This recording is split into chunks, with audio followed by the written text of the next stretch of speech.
அன்பர்களே வணக்கம். இன்றைய தினம் 5/5/2026 செவ்வாய்க்கிழமை, கேட்டை நட்சத்திரம்.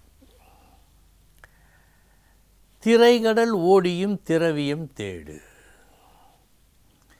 அதாவது உத்தியோகம் புருஷ லட்சணம், ஆணாக பிறந்தவன் நியாயமான வழியில் கடல் கடந்து சென்றாவது சம்பாதிக்க வேண்டும். இதுதான் அதனுடைய தத்துவம். அப்படிப்பட்ட ஒரு சூழ்நிலை எல்லோருக்கும் அமையாது. சிலருக்கு உள்ளூரிலேயே கிடைத்துவிடும், உள்ளூரிலேயே வியாபாரம். கடல் கடந்து வெளியிடங்களுக்கெல்லாம் சென்று பணம் சம்பாதிப்பதற்கென்று ஒரு தனி லட்சணம் இருக்கிறது. அது என்ன? 3ஆம் வீடு சர வீடாக இருந்து அந்த 3ஆம் வீட்டுக்கு உடையவன் சர ராசியில் லக்னாதிபதியுடன் சேர்ந்து இருக்க, அந்த இடம் கேந்திரமாக இருக்க, அவன் திரைகடல் ஓடியும் திரவியம் தேடுவான். இது ஒரு நூலில் காணப்படுகிறது. இன்னொரு நூலில் இதே விளக்கம்தான்.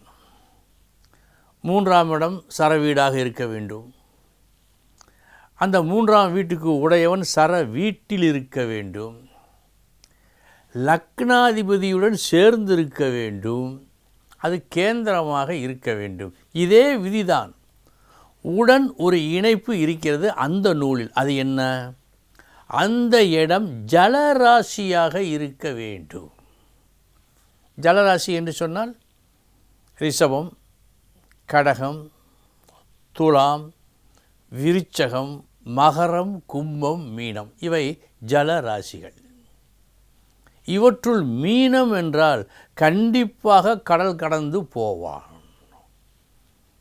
இது ஜோதிட நூல்கள் சொல்லுகின்ற ஒரு கணக்கு. இப்பொழுது அதன் விளக்கத்தை சுருக்கமாக பார்ப்போம். 3ஆம் இடம் என்று சொன்னாலே முயற்சி, பயிற்சி, அலைச்சல். தான் எடுத்த காரியம் முடியும் மட்டும் விடாக்கண்டனாக இருப்பான். அதற்கு இந்த 3ஆம் இடம் விளையாட்டு வீரர்களுக்கு வரும். ஏனென்றால் தொடர் முயற்சி, பயிற்சி இருக்கிறது. பாடகருக்கு இருக்கும், தொடர் முயற்சி, பயிற்சி இருக்கும். இது இந்த கடல் கடந்து போவதற்கு உண்டான முதல் படி. அடுத்து அவர்கள் சர வீட்டிலேயே இருக்க, லக்னாதிபதியுடன் இருக்க. அப்படி என்று சொன்னால் அவர்களது ஆசையே அப்படி. நாம் செல்ல வேண்டும், கடல் கடந்து செல்ல வேண்டும், சம்பாதிக்க வேண்டும் என்றெல்லாம் ஆசைப்படுகின்ற அமைப்பு. கேந்திரமாக இருக்க வேண்டும்.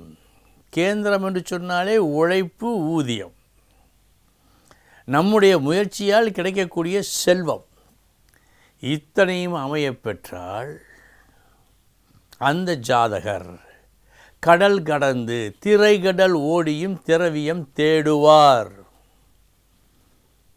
சரி, இது உண்மையா? பல ஜோதிடர்கள் வருகின்ற ஜாதகங்களில் இதுபோல் கடல் கடந்து இருக்கக்கூடிய அமைப்பை பெற்றவர்களுக்கு பார்த்தால் ஏறக்குறைய சரியாகத்தான் இருக்கிறது.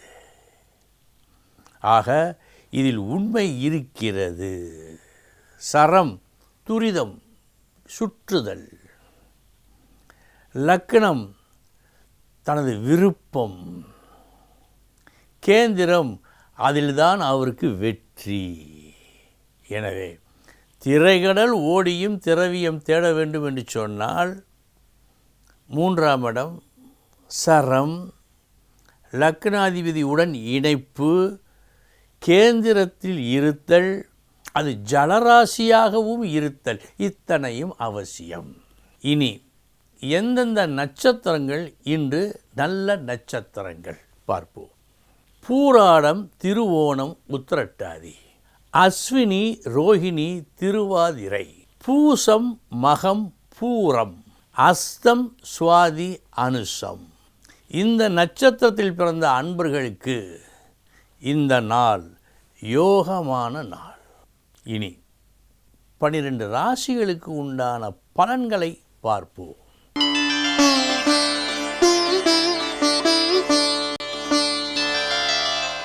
மேச ராசி அன்பர்களே, புதுமையாக செய்கிறேன், புரட்சிகரமாக செய்ய இருக்கிறேன் என்னெல்லாம் எண்ணிக்கொண்டு ஒரு தவறான பாதையை கையில் எடுத்து நஷ்டப்பட இருப்பதாக காட்டுவதால் கவனம்.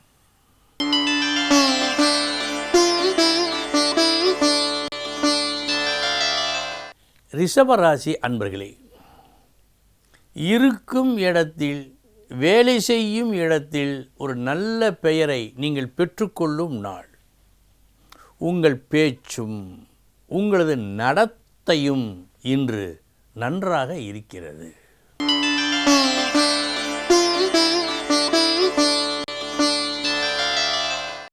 மிதுன ராசி அன்பர்களே, நல்ல நாள். ஒரு காரியத்தை செய்ய வேண்டும் என்று நினைத்து இறங்கிவிட்டீர்கள். தடைகள் வருகின்றன. அந்த தடைகளை உங்கள் திறமையால் போக்குவீர்கள்.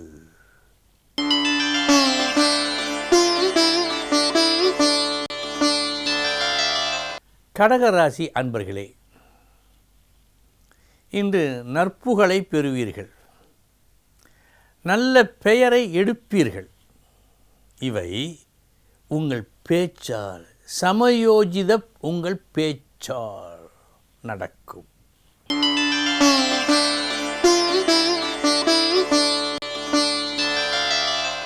சிம்மராசி அன்பர்களே, செல்வம் உண்டு, மதிப்பு உண்டு, புகழ் கூடும் நாள்.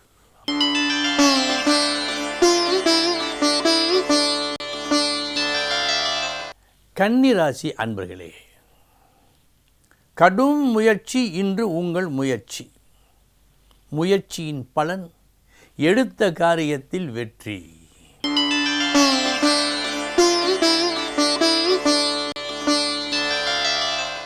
துலாம் ராசி அன்பர்களே, மூத்தோர் சொல் அமிர்தம். இந்த வார்த்தையை நீங்கள் மனதிலே பதிய வைத்து கொண்டு செயல்படுவதால் பண வரவு இன்று அமோகமாக இருக்கும்.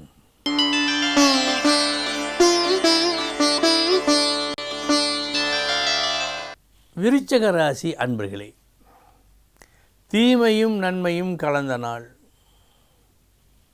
முதற்பாதி எதை தொட்டாலும் நஷ்டம், மறுபாதி எதை தொட்டாலும் லாபம்.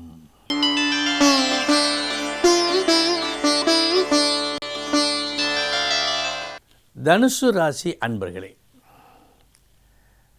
நாளைய தினம் நன்றாக இருக்க வேண்டும் என்ற எண்ணத்தில் செய்யப்பட வேண்டிய முக்கியமான விஷயங்களில் ஈடுபட்டு அதில் வெற்றியும் காண்பதாக காட்டுகிறது.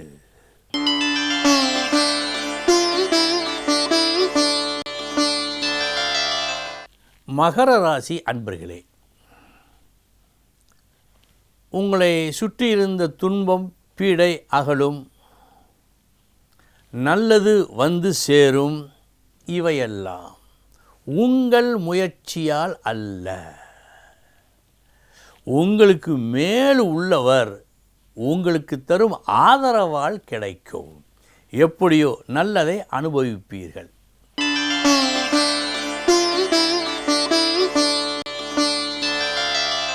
கும்பராசி அன்பர்களே, தொழில் ஸ்தானத்தில் தொழில் முறையில் வெற்றி. அடுத்தவர் கருத்து நல்ல கருத்தாக இருந்து அதை மனமுவந்து ஏற்று அதன் வழி செயல்பட்டால் எப்படி இருக்கும்? நன்றாகத்தான் இருக்கும். இன்று அதுபோல் இருக்கிறது உங்களுக்கு.